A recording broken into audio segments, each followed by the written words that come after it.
and long overdue end. This is the story of how a tyrant's arrogance led to his own demise, and how he ultimately escaped all justice.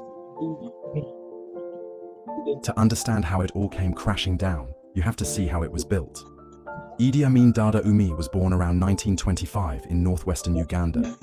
He had very little formal education, and in 1946, he joined the King's African Rifles, a regiment of the British colonial army, starting out as an assistant cook. But Amin was a mountain of a man, a fearsome boxer who held Uganda's light heavyweight title for 9 straight years, and he started climbing the military ranks. When Uganda won its independence from Britain in 1962, Amin quickly became a key ally of the new Prime Minister, Milton Obote.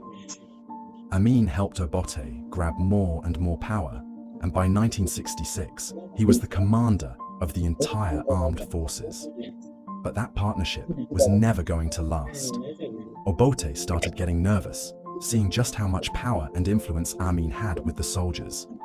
So, on January 25, 1971, while Obote was out of the country at a summit in Singapore, Amin made his move. He took over the country in a military coup, accusing Obote of corruption and promising to make things stable again. At first, a lot of Ugandans actually celebrated. Amin played the part of a simple soldier, not a politician, and promised he'd hold elections as soon as things calmed down. He even held a grand state funeral for a former king who had died in exile, a move that won him a lot of early support. But the mask of the friendly reformer didn't stay on for long, and what lay underneath was the face of one of Africa's most monstrous dictators. Less than a year after he took power, Amin's rule had already turned into a bloodbath. His regime became a synonym for torture and state-sponsored murder. He unleashed his security forces, like the dreaded State Research Bureau, to hunt down and kill anyone he even suspected was an enemy. That building, a simple office on the outside, became a personal murder factory where people were tortured and executed every single day. He started by purging the army of anyone still loyal to Obote. The Acholi and Lango ethnic groups, which had been Obote's biggest supporters, were targeted with unspeakable violence. From there, his list of enemies grew to include judges, academics, religious leaders, journalists, anyone with a voice, anyone who might dare to question him.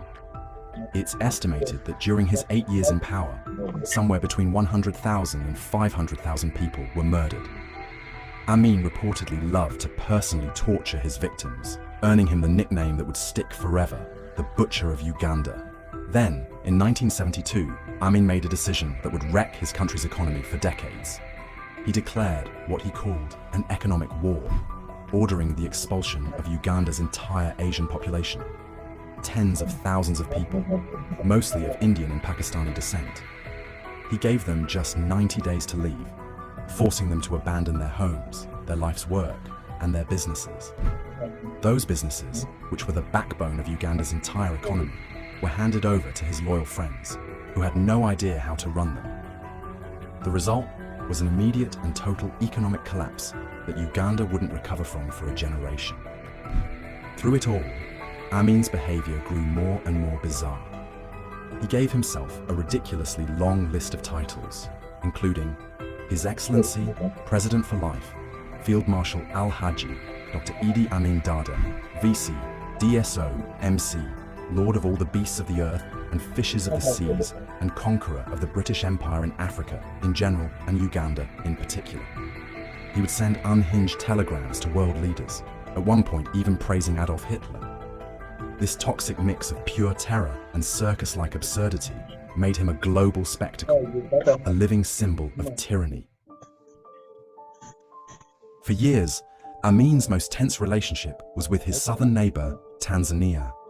The country's president, Julius Nyerere, was a good friend of Milton Obote, the man Amin had overthrown.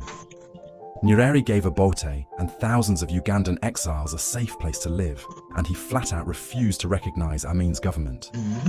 The tension was always there, with Amin constantly threatening to invade and even challenging Nyerere to a boxing match.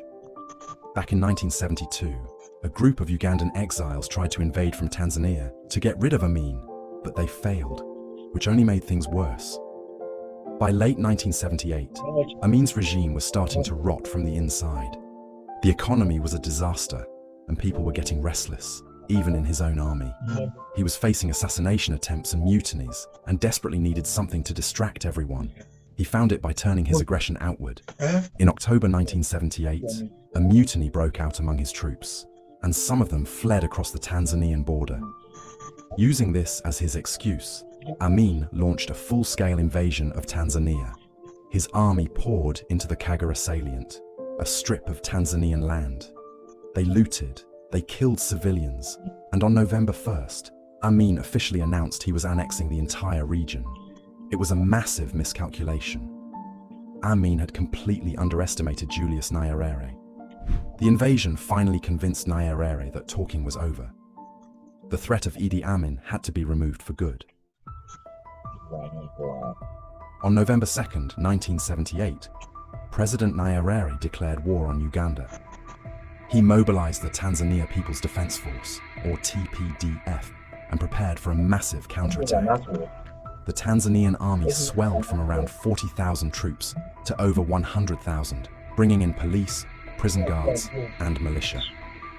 Crucially, Nyerere also managed to unite the different groups of Ugandan exiles, who formed their own army, the Uganda National Liberation Army, UNLA, to fight alongside the Tanzanians. Amin was cocky. He was getting help from his ally, the Libyan dictator Muammar Gaddafi, who sent thousands of troops and a ton of military gear. But Amin's own army wasn't what it used to be. It was demoralized, disorganized, and full of soldiers who were more interested in looting than in fighting. They were no match for the Tanzanian-led coalition. The Tanzanians and the UNLA pushed Amin's forces out of Kagera and then crossed the border, beginning a slow, steady march into Uganda.